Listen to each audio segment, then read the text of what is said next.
അണക്കെട്ടുകൾക്ക് സമീപത്തെ buffer zone വിഷയത്തിൽ പ്രതിപക്ഷത്തിന്റെ അടിയന്തര പ്രമേയത്തിന് അനുമതിയില്ല.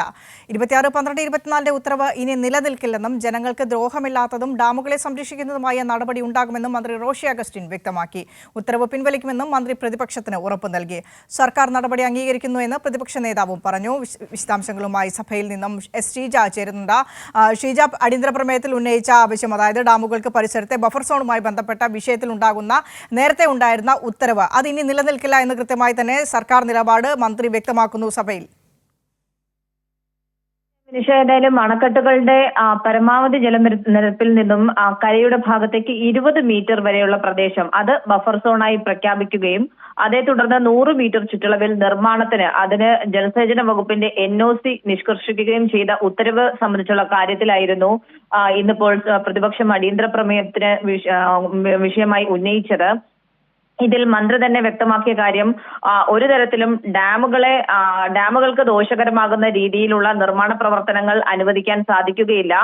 പക്ഷേ ഈ ഒരു സാഹചര്യത്തിൽ അണക്കെട്ടുകൾ സംരക്ഷിക്കേണ്ടതുണ്ട്. പക്ഷേ ഉത്തരവുമായി ബന്ധപ്പെട്ടുകൊണ്ട് നിലവിൽ അത്തരത്തിലുള്ള ആശയക്കുഴപ്പമില്ല. പക്ഷേ ഇതിൽ ജനങ്ങൾക്ക് ചെറിയ തോതിലുള്ള ആശങ്ക, ഈ പ്രത്യേകിച്ചും പഴശ്ശി ഡാമിന്റെ സമീപത്തടക്കമുള്ള പ്രദേശങ്ങളിലെ നിർമ്മാണ പ്രവർത്തനങ്ങളുടെ കാര്യത്തിൽ ജനങ്ങൾക്ക് ഉണ്ടാകുന്ന ഒരു സാഹചര്യമുണ്ട്. അതുകൊണ്ട് തന്നെയാണ് ഈ 26/12/24 ഇറക്കിയിട്ടുള്ള ഉത്തരവ്.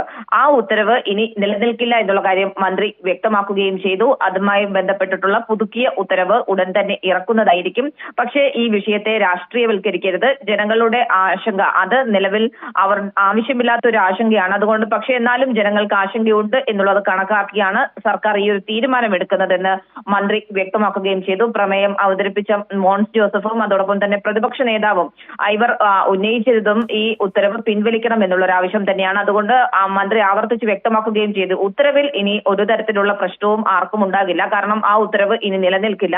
പുതുക്കിയ ഉത്തരവ് ഇറക്കും എന്നുള്ള മന്ത്രിയുടെ മറുപടിയുടെ അടിസ്ഥാനത്തിൽ അടിയന്തര പ്രമേയത്തിന് സ്പീക്കർ അനുമതി നിഷേധിക്കുകയും ചെയ്തു. അതോടൊപ്പം തന്നെ സർക്കാരിന്റെ തീരുമാനം അംഗീകരിക്കുന്നതായി പ്രതിപക്ഷ നേതാവും സഭയെ അറിയിക്കുകയും ചെയ്തു.